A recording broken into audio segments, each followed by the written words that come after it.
कोई इतना खूबसूरत कोई इतना।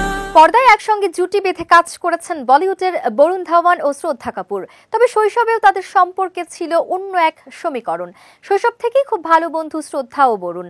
মাত্র ৮ বছর বয়সে বরুণকে ভালো লেগে যায় শ্রদ্ধার। মনের কথা প্রকাশও করেছিলেন অভিনেত্রী, কিন্তু সেই প্রেমের প্রস্তাব ফিরিয়ে দেন বরুণ। সম্প্রতি এক সাক্ষাৎকারে স্মৃতিচারণ করলেন অভিনেতা।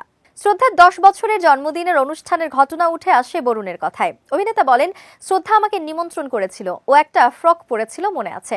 ওই জন্মদিনের অনুষ্ঠানে 4 জন ছেলে ছিল। ওরা আমাকে জিজ্ঞেস করেছিল, শ্রদ্ধাকে তোমার কেন পছন্দ হলো না? এই প্রশ্নের উত্তরে খুদে বরুণ বলেছিলেন, তার নাচের প্রতিযোগিতাতেই কেবল আগ্রহ রয়েছে। আর এটা শুনে সেই 4 জন চেপে ধরে বরুণকে। শ্রদ্ধার জন্য তারা বরুণের উপর প্রায় চড়াও হয়।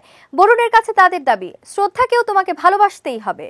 বরুণ সেই স্মৃতিচারণ করে বলেছেন, আমি কিন্তু মজা করছি না, এই ছেলেগুলো আমার উপর চড়াও হয়, আমাকে মারধরও করে।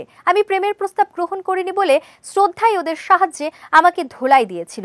আমিও ওদের পাল্টা মেরেছিলাম, যদিও খুবই নাটকীয় মুহূর্ত ছিল। তারপরে নাচের প্রতিযোগিতায় যোগ দিতে যাই। আমি প্রথম হয়েছিলাম আর শ্রদ্ধা তৃতীয়।